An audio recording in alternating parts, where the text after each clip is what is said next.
परीक्षित के जन्म की कहानी महाभारत के युद्ध के समय की है। जब द्रौपदी को इस बात की जानकारी मिली कि अश्वत्थामा ने उसके 5 बेटों की हत्या कर दी है, तो उसने अनशन करने की ठान ली। द्रौपदी ने प्रण लिया कि वह अपना अनशन तभी तोड़ेगी जब तक कि अश्वत्थामा के सिर पर लगी मणि उसे नहीं मिल जाती।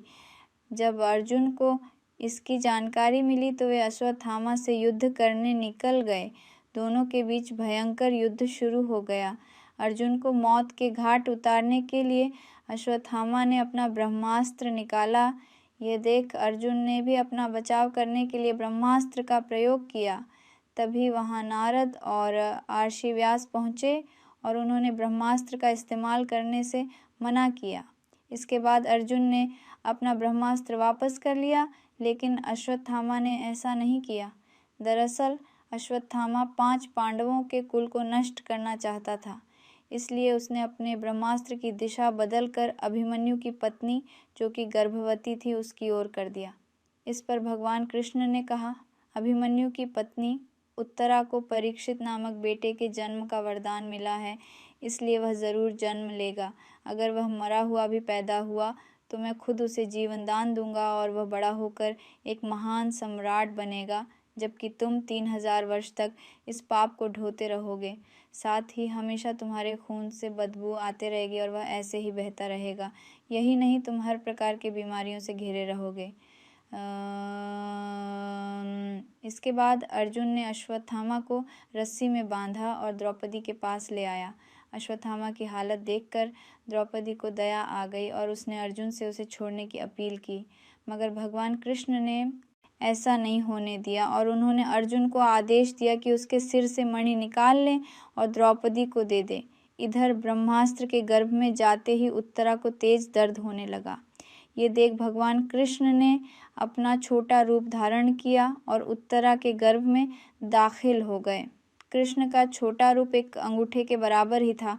वे शंख, चक्र, गदा और पद्म सब कुछ धारण किए हुए थे। उत्तरा के गर्भ में अश्वत्थामा द्वारा छोड़े गए ब्रह्मास्त्र की आग को शांत कर रहे थे। वहीं गर्भ में पल रहा बालक उन्हें देखकर हैरान था कि मेरी माँ के गर्भ में यह कौन घुस गया है। कुछ समय बाद उत्तरा ने अपने बच्चे को जन्म दिया, लेकिन वह मृत पैदा हुआ। ये देख वह रोने लगी। उसने भगवान कृष्ण से कहा, ये नारायण, आपने तो कहा था कि मेरा बेटे पर ब्रह्मास्त्र का असर नहीं होगा और वह जीवित ही पैदा होगा, वह सालों तक अमर होकर राज करेगा, लेकिन यह तो मरा पड़ा है। इसे जीवित करने की कृपा करो प्रभु। उत्तरा की बात सुनकर भगवान कृष्ण तुरंत प्रसूति गृह में प्रवेश किया और कहा, हे पुत्री, तुम दुखी न हो, तुम्हारा बेटा जरूर जीवित होगा। मैंने खुद इसके जीवन की रक्षा की है।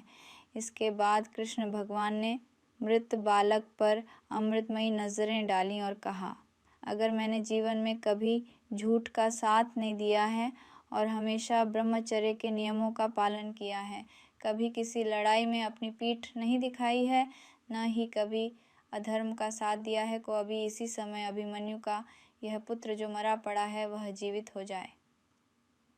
इतना कहने के बाद कृष्ण ने जब उस मृत बालक पर अपना हाथ डाला तो वह जीवित हो गया और रोने लगा। इसके बाद भगवान कृष्ण ने ब्रह्मास्त्र को वापस ब्रह्मलोक भेज दिया।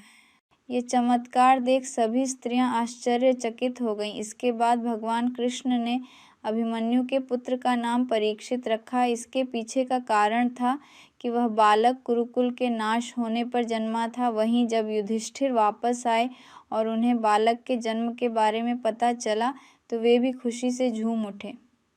इस खुशी में उन्होंने हाथी, छौड़े, अन्न, गाय आदि दान दिए। इसके बाद उन्होंने ज्योतिष को बुलाया और बच्चे के भविष्य की जानकारी ली।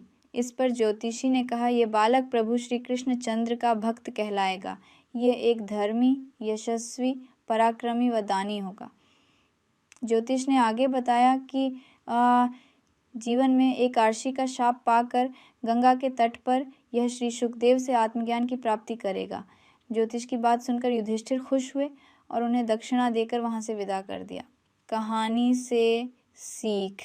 इस कहानी से हमें ये सीख मिलती है कि कभी भी किसी कार्य को छल कपट के साथ नहीं करना चाहिए, इससे हमारा बुरा ही होता है।